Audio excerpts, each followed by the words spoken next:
Europe 1 Soir Week-end.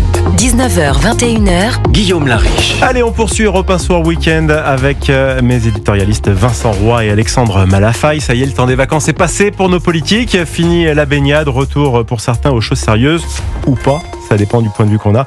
Certains politiques sont de retour. C'est le cas de Jean-Luc Mélenchon, le leader de la France Insoumise qui appelle à la censure de François Bayrou.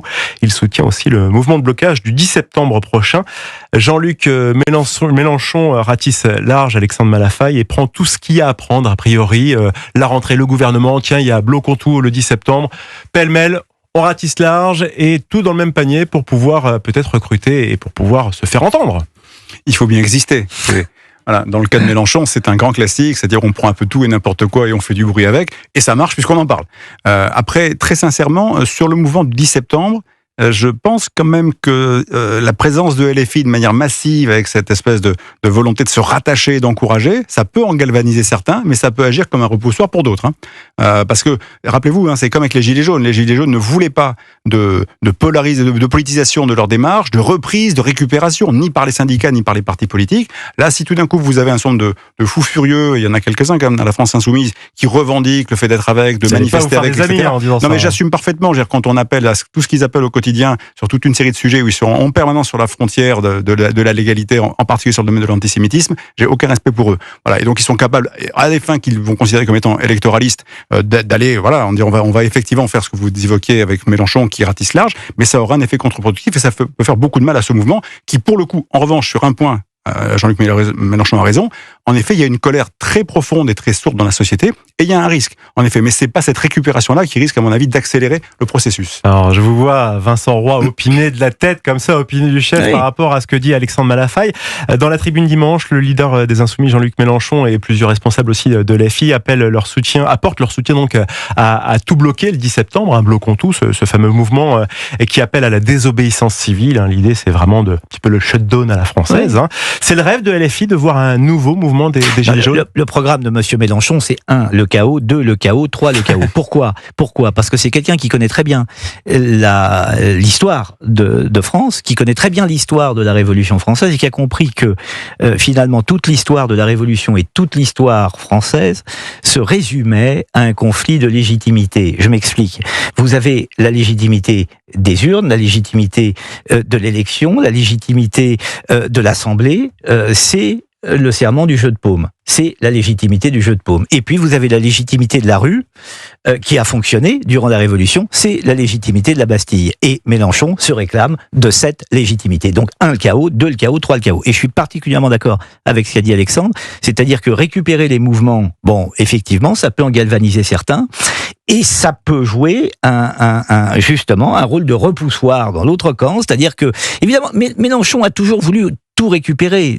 C'était vrai pour les Gilets jaunes, ça n'a pas marché d'ailleurs, mais a toujours tout voulu récupérer. Plus il y a le bazar, plus il y a le chaos, plus, selon lui, il va en ressortir quelque chose, parce que il faut de toute façon faire du bruit, continuer d'exister. Jusqu'à preuve du contraire, et jusqu'à plus ample informé, jusqu'à maintenant, ça n'a pas marché, mais dans le cadre de la présidentielle, il a fait des très bons scores.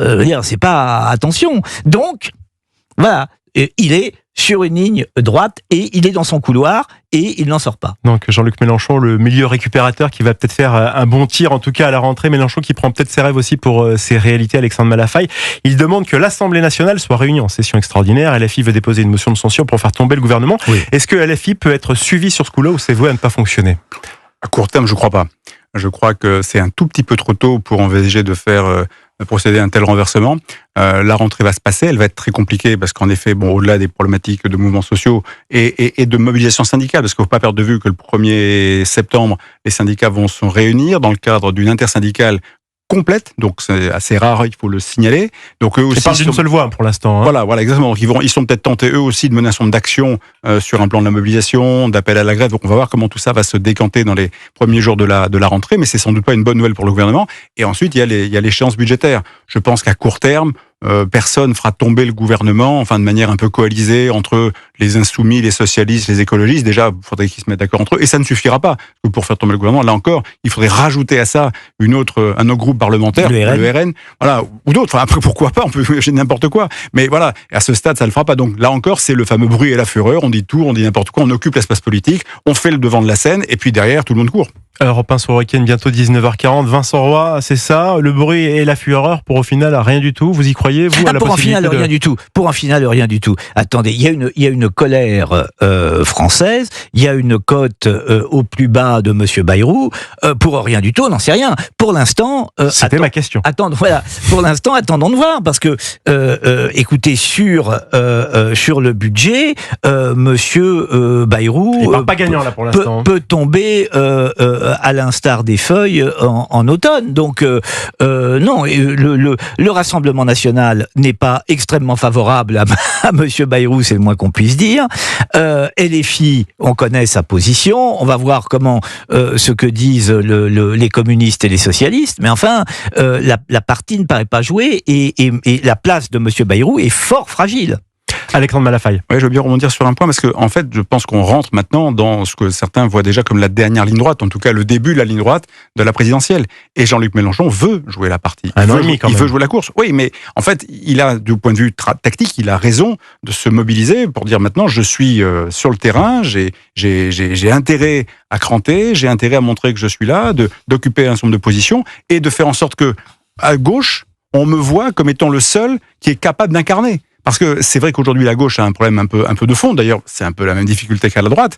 Aujourd'hui, c'est qui, demain, pour porter de manière un peu unique une candidature qui a une chance d'arriver au deuxième tour. Aujourd'hui, à gauche, je la vois pas trop. À droite, c'est pas encore très clair. En revanche, Jean-Luc Mélenchon... Il large et puis en plus, il prend la lumière. Exactement. Et donc, il va se retrouver, parce que le ticket de qualif au deuxième tour de la présidentielle, c'est entre 15 et 18%. Donc, il se dit, cette espèce d'échéance-là, je l'ai déjà vécu, je l'ai déjà eu, je suis capable de renouveler, et avec un peu de chance, j'y suis. Après, il a qui en face de lui, on verra. Probablement Jordan Bardella ou Marine Le Pen, ou peut-être une surprise, on n'est jamais à l'abri non plus, rien n'est écrit. En tout cas, il joue cette échéance-là, et donc je pense qu'il est rentré dans cette espèce de marathon de fond, mais qui l'amène en 2027. La présidentielle a déjà commencé, Vincent Roy ? Ah ben bien entendu. Il s'est trompé de formule, Jean-Luc Mélenchon. Il a crié, tout le monde l'a entendu, la République c'est moi.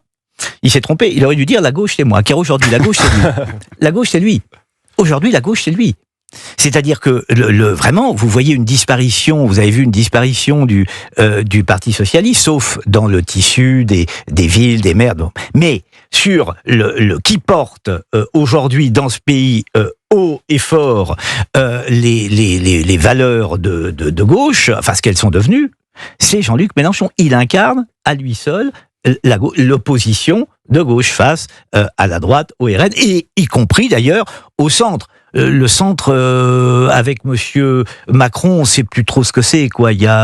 On sait pas. Le centre est mou. Enfin, on sait pas ce que c'est que le centre. Il y a Monsieur Attal qui tire un coup à droite, un coup à gauche. On ne sait pas qui s'est rallié d'ailleurs. Enfin, qui a fait barrage avec LFI. Il faut pas l'oublier. Donc tout ça a laissé des traces. On ne sait pas ce que c'est que le centre. En tous les cas, le personnage influent à gauche, celui qui l'incarne, c'est Monsieur Mélenchon. Et c'est pour le coup, il a déjà gagné ça. Alors par rapport à ce gouvernement qui va peut-être être chahuté à la rentrée pour LFI, on joue en équipe. On faisait tout à l'heure des références, des images au monde footballistique, mais voilà, vraiment en équipe. Pour Mathilde Panot, la chef des députés LFI et le coordinateur du parti Emmanuel Bompard, c'est simple, ce gouvernement est incapable d'entendre raison et préparer la rentrée avec un projet de budget dévastateur, c'est leur avis. Alexandre Malafaille, pour vous aussi, le gouvernement n'écoute pas, ou alors c'est nous qui ne le comprenons pas? En tout cas, s'il écoute, il écoute pas tout le monde. C'est déjà ce que vont vous dire les partenaires sociaux qui sont pas du tout contents de la façon dont ils ont été traités, et à nouveau traités par ce nouveau pouvoir, puisqu'en fait, ça fait globalement 8 ans qu'avec Emmanuel Macron, ils ont été cornérisés. Bon, François Bayrou est avec une promesse de faire un peu autrement, parce que c'est un peu sa, entre guillemets, sa patte ou sa méthode. En tout cas, c'était son intention. Bon, là, visiblement, il y a un certain de sujets, une espèce d'intention de, ou de passer en force, ou de provoquer des renégociations, notamment sur les questions d'assurance chômage. Donc là, les partenaires sociaux ne sont pas du tout satisfaits de la façon dont ça se passe. Donc je pense qu'il n'écoute pas tout le monde.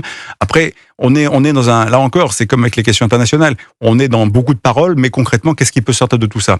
La vraie difficulté pour François Bayrou, c'est que sur tous les sujets auxquels il s'attaque aujourd'hui, c'est qu'à un moment ou à un autre, il faudra qu'il y ait des textes, il faudra qu'il y ait des lois. Voilà, et qu'elle soit votée. Voilà. Donc, je ne sais pas comment il fera son budget, en tout cas par rapport à son ambition de plus de 40 milliards. S'il revoit la voilure à la baisse, parce qu'il aura écouté les uns et les autres, qu'il aura touché les limites du réel et la capacité à remporter le morceau sans avoir une censure, ce sera sans doute effectivement sur une voilure qui sera largement réduite par rapport aux 44 milliards.